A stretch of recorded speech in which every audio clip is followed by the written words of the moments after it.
The first sound wasn't the whisper. It was a creak. I remember lying there in the dark, the soft hum of the heater filling the silence like a lullaby. Everything was still, comfortably still, until I heard the slow, deliberate press of bare feet on the hardwood floor. Not rushed, not timid, just purposeful. I thought I was dreaming. Then came the breath, warm and urgent, right against my ear. "Dad," my daughter whispered, "don't sleep. Someone's here." I turned to her, confused, still half submerged in sleep. "What do you mean?" She didn't answer, just placed a small finger to her lips. And then I heard them too. Footsteps. In the hallway. Heavy. Slow. Getting closer. But maybe I'm jumping ahead. She told me the trip was for work. A corporate retreat. 2 nights, some conference, team-building exercises, late meetings. I didn't question it. Of course I didn't. Because love has this cruel little trick. It makes you blind. You don't see patterns. You see stress. You make excuses. She's tired. She's distracted. She'd never lie to me. So I stayed home with Lily, our daughter, 6 years old, curious and sensitive, with eyes too big for her tiny face, eyes that watched everything, listened to every silence. The morning after her mother left, Lily made pancakes, woke me up with a tray in her hands and a shy smile. "It's my turn to take care of you," she said. I smiled back, pretended not to feel the ache stretching across the empty side of the bed. Truth is, the distance had been growing for months. Lingering looks across the dinner table that turned into glares. Her phone always tilted just out of view. Sudden errands, half excuses, fading laughter. But nothing prepared me for what I heard through the baby monitor. I was in the kitchen, half distracted, washing dishes, when a voice, low and unfamiliar, drifted in from Lily's room. A man's voice, quiet, confident, not mine, not hers. Then footsteps, then silence. I ran. Lily was sitting upright in bed, tucked in perfectly, eyes wide and lips sealed like a secret. Was someone just in here? I asked. She shook her head too quickly. No, but her eyes flicked toward the closet. That was the first clue. The second was the black hoodie I found in the laundry hamper. I don't own a black hoodie. And the scent, cheap cologne and cigarette smoke. Definitely not mine. Still, I didn't say a word when she returned from her retreat. Just smiled, nodded along while she told me about trust falls and seminars and icebreakers with her team. That night, while she slept beside me, I checked her phone. No names, just initials. Can't wait till he's gone. Miss your skin.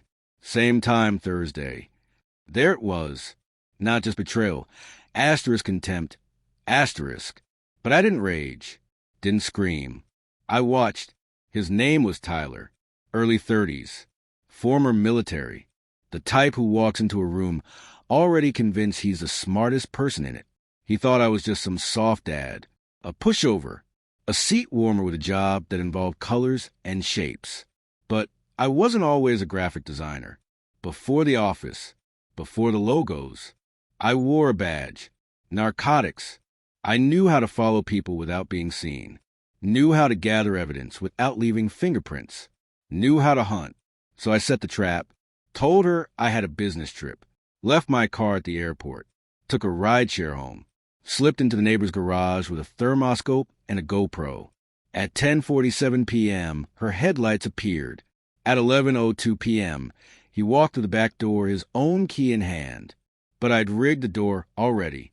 A silent magnetic sensor, linked to a local alarm on mute, but my phone buzzed instantly. They thought the house was theirs.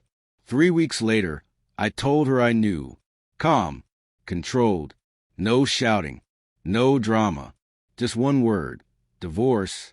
She barely flinched. I think she was relieved. Probably thought she could spin the narrative. Say I was unstable. Say she feared for Lily. What she didn't know, what she never saw coming, was the arsenal already in motion.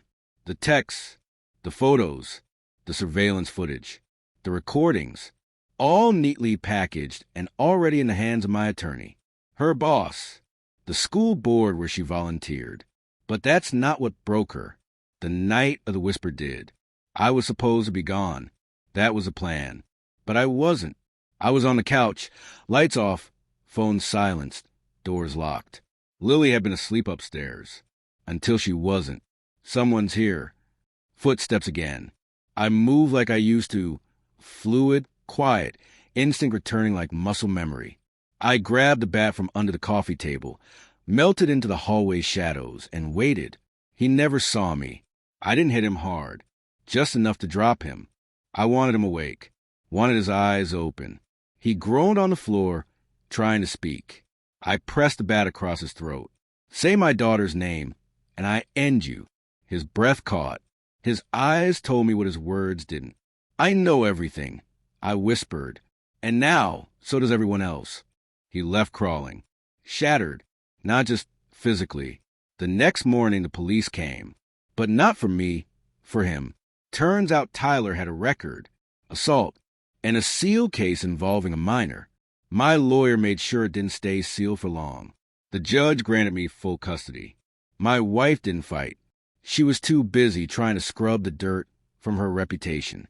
She cried once in court. I didn't feel rage. I didn't feel triumph.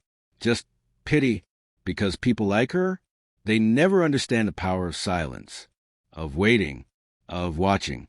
But I do. Lily sleeps peacefully now. Every night I check the locks, walk the halls, peek into her room. She doesn't whisper anymore. She doesn't have to. And sometimes when the house is still, I sit alone in the dark and listen to the quiet, to the absence of lies, to the space where love should have been. Justice doesn't always come with sirens. It doesn't scream. It doesn't announce itself with a bang. Sometimes justice just whispers.